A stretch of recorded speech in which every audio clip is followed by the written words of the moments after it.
আজকে রবিবারের সকালের খাবারে ছিল ডাল সেদ্ধ, বকফুলের বড়া আর পাঁপড় ভাজা।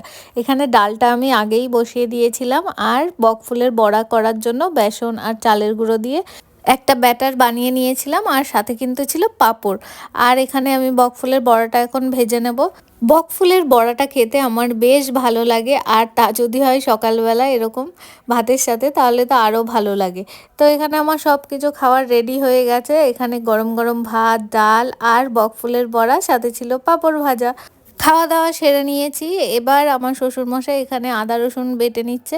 আমি আগে থেকে আদা পেঁয়াজ রসুন কেটে রেখেছিলাম। রবিবার যেহেতু আজকে চিকেন রান্না হবে, আর রান্নাটা কিন্তু আমার শ্বশুরমশাই করবেন।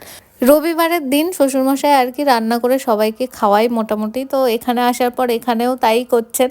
আর চিকেনটা উনি বেশ ভালোই রাঁধেন। তো এখানে ও যে যে মশলাগুলো লাগে সেগুলো দিয়ে চিকেনটাকে ম্যারিনেট করে দিচ্ছিল। আর আজকে কিন্তু চিকেনের মধ্যে জিরে দেওয়া হবে না, এখানে দেওয়া হয়েছে চিকেন মশলা। শ্বশুরমশাইরা এটা দিয়ে খেতেই বেশি পছন্দ করে।